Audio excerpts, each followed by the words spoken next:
Praise the lord. దేవుని నామానికి మహిమ కలుగునుగాక. ఈ యొక్క సాయంకాల సమయంలో ప్రత్యేకమైనటువంటి వందనాలు. ప్రియ తల్లి, తండ్రి, ప్రియ సహోదర, సహోదరి, ఈ యొక్క మరి దేవుడు మనకిచ్చినటువంటి సమయము అన్నిటికంటే అమూల్యమైనది. మరి దేవాది దేవుడు మనకిచ్చినటువంటి అనేక విషయాల్లో మరి సమయము చాలా గొప్పది. మరి సమయాన్ని మనం సద్వినియోగపరుచుకుంటే తప్పక దేవునిలో దీవింపబడతాం. అంత మాత్రమే కాదు, మన దేవాది దేవుడు, మన ప్రభు మరి మనకు రక్షకుడై ఉంటున్నాడు. అలాంటి గొప్ప దేవుణ్ణి మనము కలిగి ఉన్నాం. అయితే ఇక్కడ మనం ఒక వాక్యాన్ని చూసుకోవాలి. మరి యోబు రాసినటువంటి గ్రంథము 4వ అధ్యాయము 6వ వచనంలో ఈ రకంగా ఉంది. మరి నీ భక్తి నీకు ధైర్యము పుట్టించదా? నీ యథార్థ ప్రవర్తన నీ నిరీక్షణకు ఆధారము కదా. మరి యోబు, నీ భక్తి నీకు ధైర్యము పుట్టించదా? నీ యథార్థ ప్రవర్తన నీ యొక్క నిరీక్షణకు ఆధారము కదా. నిజమే, మన నిరీక్షణ ఆధారము. మన భక్తి మనకు ధైర్యము పుట్టించాలి. సమస్యలు కలిగినప్పుడు నీకు ధైర్యం కలగాలి. ఒడిదుడుకులు వచ్చినప్పుడు నీకు ధైర్యము కలగాలి. ప్రభువులో నిశ్చయత నీకు ఉండాలి. అలాంటి నిశ్చయత దేవుడు నీకు ఇచ్చి ఉంటున్నాడు. కనుకనే మరి మనము భక్తి విషయంలో ధైర్యము కలిగి ఉండాలి. నీ ఫెయిత్ విషయంలో ఎల్లప్పుడూ ఎక్కడ కూడా మరి నువ్వు దిగజారకూడదు. మరి గట్టిగా నువ్వు విశ్వసించాలి. మరి దేవుడు మరి యోబుని అడుగుతున్నాడు, నీ భక్తి నీకు ధైర్యము పుట్టించదా? ఇది ఎంతో ధైర్యాన్ని ప్రతి ఒక్క వ్యక్తికి కలిగిస్తుంది. సమస్యలు కలిగినప్పుడు, శోధనలు కలిగినప్పుడు మనం అధైర్యపడకూడదు. అది ఆస్తిని కోల్పోయినప్పుడైనా కావచ్చు, మరి పదవిని కోల్పోయినప్పుడు, ఉద్యోగాన్ని కోల్పోయినప్పుడు కావచ్చు, అనారోగ్యముగా ఉన్నప్పుడు కావచ్చు, నువ్వు అధైర్యపడకూడదు అని నీ భక్తి నీకు విశ్వాసాన్ని ఇచ్చాలి. ఇలాంటప్పుడే నీ భక్తి అంటూ నువ్వు దాన్ని తెలుసుకోవాలి. ప్రియ సహోదర, ప్రియ తండ్రి, తల్లి, మరి యోబు భక్తుడు మరి ఆ క్వశ్చన్ చేస్తున్నారు అక్కడ. మరి దేవుడే అడుగుతున్నాడు, నీ భక్తి నిన్ను మరి నీకు ధైర్యము పుట్టించదా? చాలాసార్లు మనకు అధైర్యాన్ని కలుగుతాం. అధైర్యము మంచిది కాదు. ధైర్యము కలిగి ఉండాలి. మరి శ్రమలు అనేకమైన కొండలాగా మనకు వచ్చిన వాటి మంచు బిందువులాగా తొలగించేవారు ఎవరైనా ఉన్నారంటే అది దేవుడు మాత్రమే. మరి మన ప్రభు మనకు రక్షకుడై ఉంటున్నాడు. మరి అలాంటి గొప్ప దేవుణ్ణి మనము నమ్ముకున్నాం. కనుక నీ సాయంకాల సమయంలో మరి నీ భక్తి ఎలాగుంటున్నది? ఏదైనా సమస్యలు వస్తే కృంగిపోతున్నావా? మరి సడలిపోతున్నావా? అధైర్యపడిపోతున్నావా? అయితే నువ్వు ధైర్యము కలిగి ఉండాలి. సాయంకాల సమయంలో నువ్వు ధైర్యము కలిగి ఉండమని వాక్యం చెలవిస్తున్నది. నిజమే. మరి నీ భక్తి నేను విశ్వాసంని మరి పుట్టించేదిగా ఉండాలి. ఫస్ట్ గా మరి 4 విషయాలు నేను ఇక్కడ నీ భక్తి ఏం చేయాలంటే విశ్వాసంలో రెట్టింపుగా ఉండాలి. రెండోదిగా నీ భక్తి యథార్థంగా ప్రవర్తించేవాడినిగా చేయాలి. నిజమే, మరి మనకు యథార్థ ప్రవర్తన మనము కలిగి ఉండాలి. మరి అలాంటప్పుడు దేవునిలో మనం దీవింపబడతాం. మరి మూడోదిగా నీ భక్తి నిన్ను నీతిలో నీతిమంతునిగా తీర్చగలిగి ఉండాలి. మరి నీతిగా నడిపించేదానికి సిద్ధముగా ఉండాలి. మన భక్తి అనీతిని నడిపించకూడదు. మరి నిజమే, మరి 4వదిగా నీ భక్తి నిన్ను ప్రార్థించేవాడిగా చేయాలి. సమస్య కలిగినప్పుడు నీ భక్తి నిన్ను ప్రార్థించేటట్టు మరలించాలి. సమస్యలకు కురింగిపోయి నువ్వు ప్రార్థనను విడకూడదు. మరి అసత్యాన్ని ప్రకటించకూడదు. సత్యాన్ని మనము ప్రకటించాలి. ఆ సత్యము యేసుక్రీస్తు. మరి నిజము అనేటువంటిది ఎవరైనా ఉన్నారంటే ఆ నిజము మన ప్రభువు మాత్రమే. ఈ లోకములో వేరెవరు నిజదేవుళ్ళు లేని నిజమైన దేవుడు యేసుక్రీస్తు. కనుకనే నువ్వు ధైర్యము కలిగి ఉండాలి. ఆయన సజీవుడు, ఆయన మాటలు జీవము కలిగినవి. ఈ రోజు ఆ వాక్యాలను మనము మరి వింటూ ఉంటాం. నిజమే, మన భక్తి మనకు మరి ఏం చేయాలి? మొదటగా విశ్వాసాన్ని పుట్టించాలి. రెండోదిగా నీ భక్తి నిన్ను యథార్థవంతుని చేయాలి. మూడోదిగా నీ భక్తి నిన్ను నీతిగా నడిపించేదిగా ఉండాలి. నాలుగోదిగా నీ భక్తి నిన్ను ప్రార్థించే విధముగా మార్చాలి. నిజమే, మరి నువ్వు ప్రార్థన జీవితాన్ని ఎప్పుడూ కలిగి ఉండాలి. మరి శ్రమలు కలిగిన, నిందలు కలిగిన, అవమానాలు కలిగిన నువ్వు ఎప్పుడు కూడా అధైర్యము పడేదానికి లేదు. మరి కృంగిపోయిన వేళలో నువ్వేం చేయాలంటే ధైర్యము కలిగి ఉంచాలి. మన ప్రభువే మనకు ధైర్యం, ఆధారము ఆయనే. కనుకనే క్రీస్తులో మరి అదే విధంగా అంటాడు ఇక్కడ ఆ వచనంలో 4 మరి 6వ వచనంలో అంటాడు, మరి కింద వచ్చిన నీ యథార్థ ప్రవర్తన నీ నిరీక్షణకు ఆధారము కదా. మన యథార్థంగా ప్రవర్తిస్తే మన నీతికి ఆధారం అది. మనం అబద్ధాలు ఆడితే మనము నీతిగా జీవించలేము. మరి అబద్ధాలకు జనకుడు అపవాది, నీతికి ఆధారమైనటువంటి వాళ్ళు యేసుక్రీస్తు. నువ్వు నీతిని అనుసరించేవాడిగా ఉంటే నువ్వు ధైర్యముగా ఉంటావు. అబద్ధానికి ఆధారముగా ఉంటే అపవాది సంబంధివి. ఈ దినము నిన్ను నువ్వు పరీక్షించుకోవాలి. ఎంతైనా అవసరం. అధైర్యపడకూడదు, అబద్ధానికి నీవు అధైర్యపడకూడదు. నీ నిజ దేవుడు నీతో తోడుగా ఉంటున్నాడు. అలాంటి గొప్ప దేవుడు నువ్వు కలిగి ఉన్నావు కనుకనే కృంగిపోకూడదు. అందుకని ఇక్కడ భక్తునితో అంటున్నాడు, నీ భక్తి నీకు ధైర్యము పుట్టించదా, నీ యథార్థ ప్రవర్తన నీ యొక్క మరి నిరీక్షణకు ఆధారము కదా. మనం యథార్థంగా ప్రవర్తించినప్పుడు మనకు నెమ్మది కలుగుతుంది.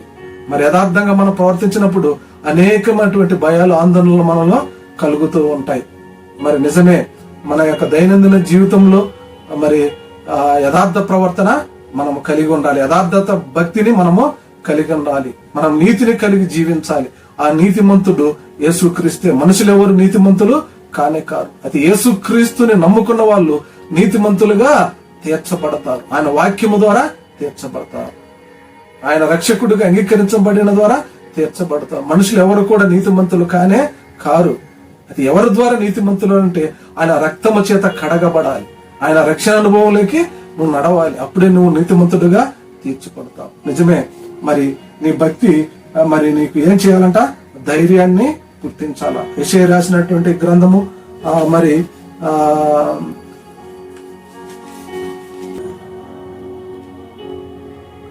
43:2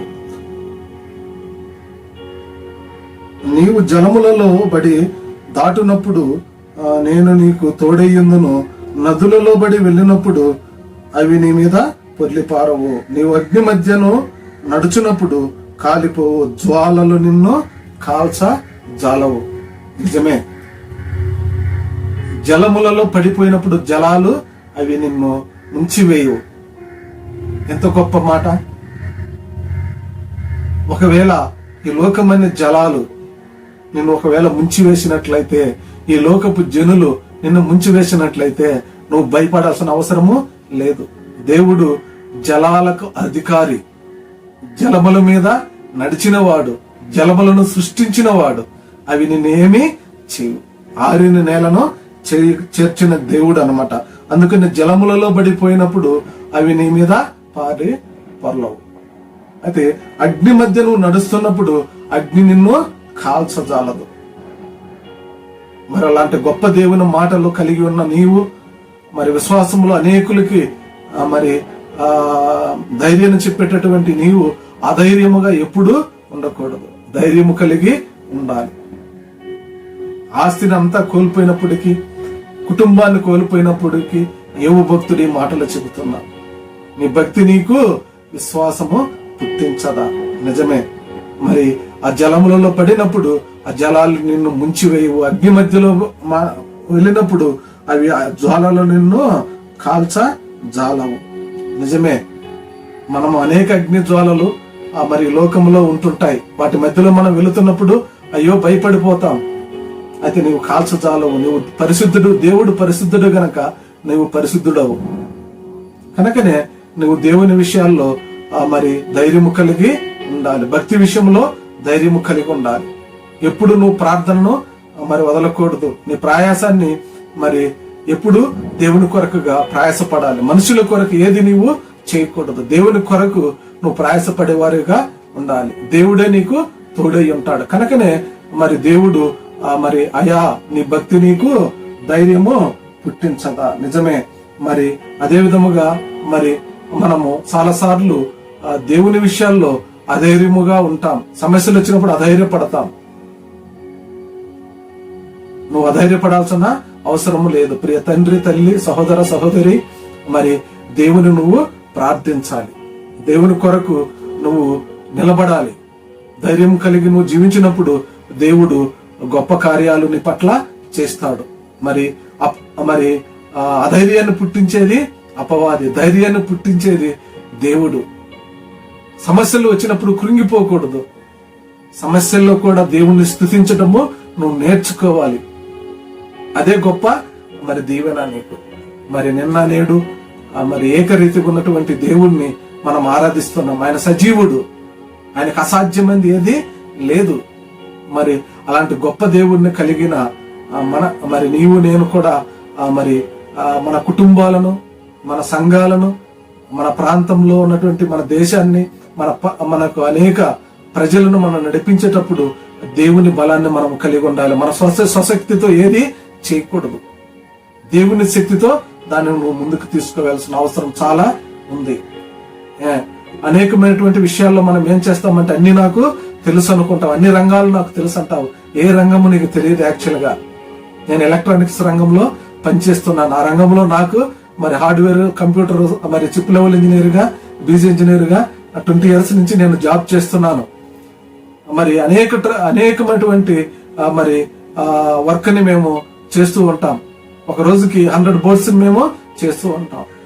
డాక్టర్, అదేవిధంగా డాక్టరిజం ఉంది, ఆ రంగం ఉంది. అదేవిధంగా మరి అనేక రంగాలు ఉన్నాయి. వాళ్ళ రంగాల్లో వాళ్ళకి ప్రావీణ్యత ఉంటుంది. నీకు తెలిసింది ఒక రంగంలో అన్ని నాకు తెలుసు అని ఎప్పుడు కూడా మనము తెలియకూడదు. నాకే నా యొక్క ఎలక్ట్రానిక్స్ రంగంలో చాలా వరకు నేను నేర్చుకుంటుంటాను. ఇప్పటికి నేను అప్డేట్ అవుతూనే ఉంటా. ఎలక్ట్రానిక్స్ ఎప్పటికప్పుడు మేము అప్డేట్ అవ్వాలి. ఏ రోజుకి ఆ రోజు అప్డేట్ అవ్వాలి. డాక్టరిజం లో కానీ ఎలక్ట్రానిక్ ఇంజనీరింగ్ లో అప్డేట్ అయితేనే ఇక్కడ నిలబడగలుగుతాం. అలాగనే మరి ఇక సేవ విషయంలో అయితే, క్రీస్తును ధరించుకునే విషయంలో అయితే, ప్రకటించే విషయంలో అయితే ఎప్పటికప్పుడు నీవు మరి నవీనముగా మరి అప్డేట్ అవుతూ ఉండాలి. నువ్వు ఒక మెట్టుకు మరి వెక్కి వెళ్లేవారిగా ఉండాలి. అలాంటి గొప్ప కృప మరి దేవుడు మనకందరికి అనుగ్రహించునుగాక. కనుకనే మరి ఈ యొక్క బీజేపీ మరి గాస్పోల్ అని నేను మరి ఈ యొక్క లోగోని ఏర్పాటు చేశాను. మరి బాబు బుద్ధుకూరు, మరి గ్రేస్, ప్రవీణ్, ప్రియాంక, ఈ లోగో మరి ఎలక్ట్రానిక్స్ కూడా ఉన్నది. మరి నేను గాస్పోల్ కూడా ఇది మరి చేసుకోవటం మరి క్రియేట్ చేయటం జరిగింది. మరి నాకు దేవుడు మంచి చేతి పనిని ఇచ్చున్నాడు. Laptop, desktop repair, chip level engineering గా పనిచేసేది అది దేవుని కొరకు. నేను ఇవాళ ప్రతిరోజు నేను నా చేతి పనిని దీవించు ప్రభువా అని నేను ప్రతిరోజు నేను ప్రార్థిస్తాను.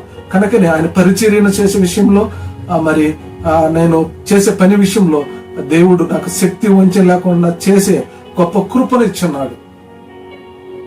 చాలా మంది తను చేసే పని మీద తనకు నమ్మకము ఉండదు. అది అపవాది కలిగించేది. నువ్వు చేసే పని చిన్నదై ఉండొచ్చు, నువ్వు నమ్మకాన్ని కలిగి ఉండాలి. దాంట్లో ధైర్యం, చిన్న ఉద్యోగమే, ప్యూన్ ఉద్యోగమే కావచ్చు, బ్యాంకులో పోస్టే కావచ్చు, చిన్న మరి పోస్టులే కావచ్చు, అక్కడ ఆయా ప్రాంతంలో ప్రైవేటిజమే కావచ్చు, గవర్నమెంటే అవసరం లేదు, ప్రైవేట్ రంగంలో చిన్న చిన్న ఉద్యోగమే కావచ్చు. నువ్వు నమ్మకముగా దేవుని పనిని చేయాల్సిన అవసరము ఎంతైనా ఉంది. మరి శ్రమతో నువ్వు సంపాదించాలి ఏదైనా పేరుని. ఊరికే ఏ పేరు రాదు, నీకు శ్రమ కలగాలి. అది నువ్వు దేవుని కొరకైనట్టుగా ఉండాలి. నీవు చేసే ప్రతి పని కూడా దేవుని మహింపరిచేదిగా ఉండాలి. అది నువ్వు చేసే పని స్థలములు కావచ్చు, మరి కుటుంబ స్థలములు కావచ్చు, దేవునికి మహిమార్థంగా జీవించగలిగితే దేవుడు అద్భుత కార్యాలు చేయగలుగుతాడు. మరి సంఘంలో ఒక రకంగా, కుటుంబాలు ఒక రకంగా జీవించటము క్రైస్తవునికి అది ఏం మాత్రమో తగదు. చాలా మంది అక్కడ ఒక రకం, ఇక్కడ ఒక రకం అనేకాలుగా జీవిస్తూ ఉంటారు. అది నాటకాలు, డ్రామాలకి, మరి లోకపు మరి మాధ్యమాలకు అది చెల్లునేమో కానీ క్రైస్తవ జీవితానికి చెల్లనే చెల్లదు. నువ్వు యథార్థ ప్రవర్తన జీవించాలి. నీ మాటలు అవునంటే అవును, కాదంటే కాదని తిరిగి ఉండాలి. ప్రభువుని నువ్వు అడిగేటప్పుడు భయముతో నువ్వు అడగాలి. మరి అబ్రహామా, నువ్వు నిలబడిన స్థలము మరి పవిత్రమైనదన్నప్పుడు వెంటనే ఆయన లోబడినాడు. మరి యాకోబుని, మరి మోసగానటువంటి యాకోబుని మరి ఇశ్రాయేలుగా మార్చాడు. మరి నిన్నెందుకు మార్చదు? నువ్వు ఈ దినమే నువ్వు ప్రార్థన చేయాలి. అబ్రహాము సంతానాన్ని విశ్వసించినట్లుగా మరి యాకోబు సంతాన్ని మరి దీవించినట్లుగా నిన్ను దీవించాలంటే నీవు అన్నిటిని విడిచిపెట్టాలి, ప్రభు వైపే నువ్వు చూడాలి. నీకు కలిగిన పనిలో నమ్మకముగా నువ్వు సేవించాలి. నేను అదే చేస్తున్నా. నాకు కలిగిన దాంట్లో నేను నమ్మకముగా నేను పనిచేస్తాను. మా అధికారులు కాడ నమ్మకముగా ఉంటాను, మా తోటి స్టాఫ్ వారి దగ్గర నేను నమ్మకముగా ఉంటాను, మా మేనేజర్ దగ్గర నేను నమ్మకముగా ఉంటాను. ముఖ్యంగా నేను చేసే పని మీద చాలా నమ్మకంగా ఉంటాను. ప్రభు అది నాకు ఇచ్చాడు. ఒక రోజు 100 బోర్డ్స్ అవలీలుగా నేను చేయగలుగుతాను, డెస్క్టాప్ బోర్డ్స్. మరి బీజే చిప్ లెవెల్ అంటారు, బాల్ గ్రిడ్ అరే అని. మరి ఆ చిప్ నా పని, నా వర్క్ అదే. నేను 20 years గా వేరే వర్క్ నాకు తెలియదు. మరి 100 బోర్డ్స్ ఇస్తే 99 బోర్డ్స్ నేను పాస్ చేయగలిగినటువంటి గొప్ప కృప దేవుడు ఇచ్చాడు నాకు. తద్వారా దేవుణ్ణి మహింపరచగలుగుతున్నాను. తద్వారా కుటుంబాన్ని నడిపించుకున్నటకు, పిల్లలు చదివించుకున్నటకు నాకు ఉపయోగకరమైనది. ఎక్కడో ఎవరో ఏ యొక్క సంఘం నాకు ఎవరు సహాయమో లేరు. మరి నిజమే, నా యొక్క సాక్ష్యాన్ని ముందు వీడియోలో పంచుకున్నాను. మరి మీరు ప్రతి ఒక్కరు కూడా నా వాక్యాన్ని ఆదరిస్తారని, మరి మీ అమూల్యమైన చేతులతో లైక్ అండ్ సబ్స్క్రైబ్ చేసి షేర్ చేయండి. మరి బాబు పాస్టర్ గా బాబు మరి బొద్దుకూరు, మరి పాస్టర్ బాబు బొద్దుకూరు అని మరి అనేకులకి పరిచయం అయినానంటే నిజంగా దేవుడు నాకు ఇచ్చాడు. దాన్ని నేను నమ్మకంగా చేయాలంటే మీ యొక్క తోడ్పాటు నాకు చాలా అవసరం. మరి మీరు నా కొరకు ప్రార్థన చేయండి. మీ కుటుంబాల కొరకు నేను అనుదినం ప్రార్థించినప్పుడు చాలా మంది మరి ప్రార్థించమని కోరారు. వారు మా వాయిస్ చాలా తక్కువగా వస్తుందని అన్నారు. ఇప్పుడు వాయిస్ క్లియర్ గా వస్తుందని నేను అనుకునే సెటప్ అంతా మరి చేసుకునేదానికి మరి ఒక 1 week నాకు పట్టింది. డ్యూటీ నుంచి వచ్చి బిజీ టయాలలో మరి ఇది చేసుకోవటము. మరి ఇకపైన మీకు ప్రతిరోజు కూడా వీడియోని నేను చేయగలుగుతాను. మరి తప్పక మంచి వర్తమానాలతో మేము ముందుకు వస్తాను. మరి మీరు ఎక్కడున్నా మీ కూర్చున్న స్థలంలో మీరు యొక్క మరి యూట్యూబ్ ద్వారా మరి ఛానల్ ద్వారా తప్పకుండా మీరు చూడగలుగుతారు. చూసి ప్రతి ఒక్కరు కూడా సబ్స్క్రైబ్ చేసి లైక్ చేసి చాట్ చేయండి. మరి ఈ యొక్క ఛానల్ ని ముందుకు తీసుకోపోయేదానికి మీ ప్రార్థనలో పెట్టండి. నా ప్రయాసము వ్యర్థము కాకుండా మన ప్రయాసం అంతా కూడా ప్రభువును ప్రకటించేదిగా ఉండాలని నేను ఆశిస్తున్నా. అట్టి కృప మనకందరికీ దేవుడు అనుగ్రహించి దీవించును గాక. God bless you all. Thank you watching.